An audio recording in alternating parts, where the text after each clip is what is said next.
Namaste. Hello, everyone. I am Mayuri Radha Das, and we are talking about the universal laws. Earlier, we spoke about how we are all connected as the universal law 1, and then about vibration, law of vibration, which leads to the third one, which is the law of attraction. So, law of vibration and law of attraction are very intricately related. Now, as you know, let's do a throwback on law of vibration. As you know, we all resonate, we all vibrate, we have a frequency. And there is a unit of vibration, it's called hertz, right? So, a way an instrument vibrates, right? There is a hertz associated with it. Like, say, for example, I have a gong in my hand. That also emits a certain type of frequency. I hope you can hear this gong. The gong is very frequently used in temples and religious places. We also have the ringing bells. These are made of copper and very frequently used. So they all have a sound hertz associated with it. Okay. Now, here's something very interesting. When we are feeling low, which is when we feel guilty, the hertz is 30. When we are shameful, it's 40. When we are angry, it's 150 hertz. When we are happy, it's around 300 or so. When we are peaceful, it's double the happiness, which is 600 hertz. And when we are enlightened, it's 700 hertz. So that is what we emit when we are in that phase, right? When we are happy or aligned, right? So as you can see, all these moods can be measured. And it's not that we stay happy the entire day or we stay sad the entire day, but these are just moving fluctuations of sometimes we're aligned and sometimes we're not aligned.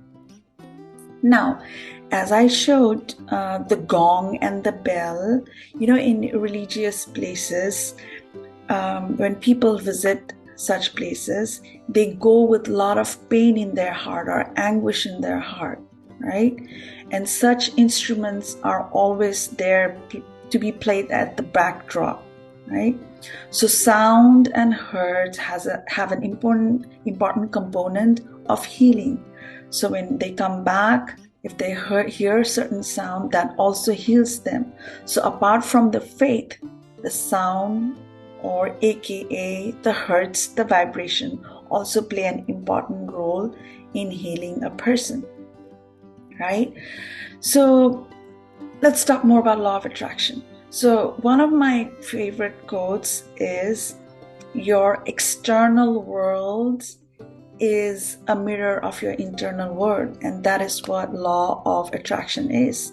So law of attraction has to do very less with the physical, right? What you see and what you want, and more of how you're feeling inside. Because when you figure out how you're feeling inside, you will be able to attract more of such, right? Like, as an example, if you are, not feeling that great, if you're feeling a little sad, or if you're feeling angry, the first thing you'll see is maybe in the television you're watching something which is kind of validating how you're feeling. Or a friend of yours calls and say, hey, I'm so frustrated, I'm so angry at this person.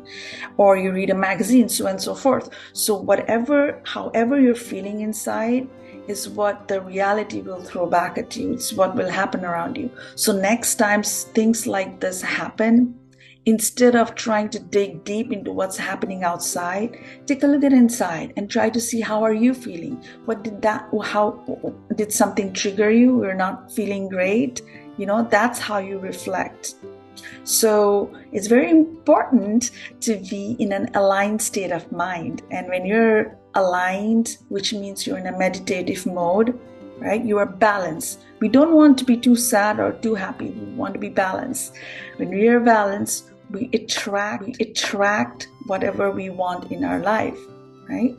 Based on where we are in our life, we could be wanting something completely different. I could be wanting peacefulness, someone else could be wanting money, someone else could be craving for a vacation, just throw it out there. But in order for those things to show up in our reality, you have to be in a very aligned state of mind, right? So the other thing is, and it's possible because remember how we spoke about the first law, which was we are all connected, right? And the second law is the law of vibration. So when we are aware about the first two ones, then we can make the law of attraction possible, right? Let me give you an instance. You believe in prayers, we all do, or at one point of time, we all do believe in prayer. So what exactly is prayer doing? When you pray for someone, when you pray to a faith for someone, you're actually contributing to the healing of the person. How did that happen?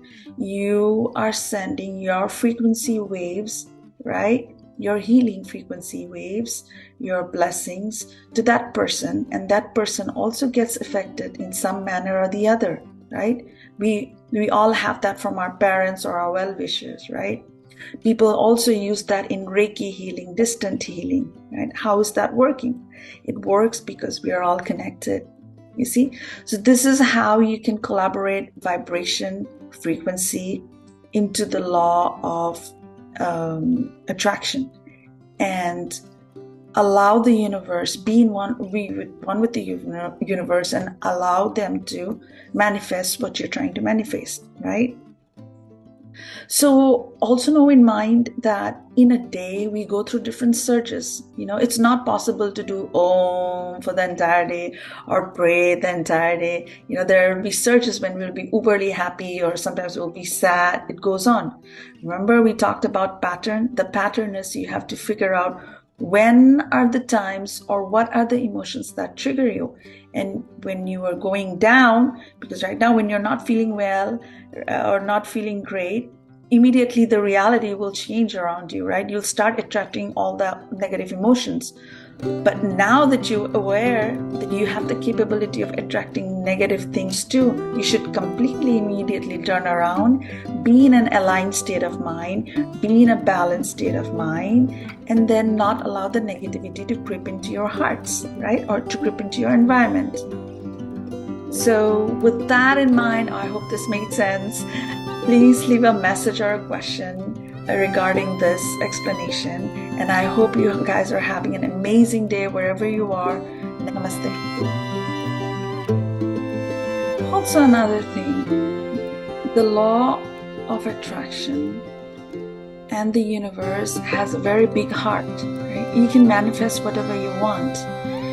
Don't take it into a competition like, I want this more than the other person, because it's never about the competition. It is about what you want, right?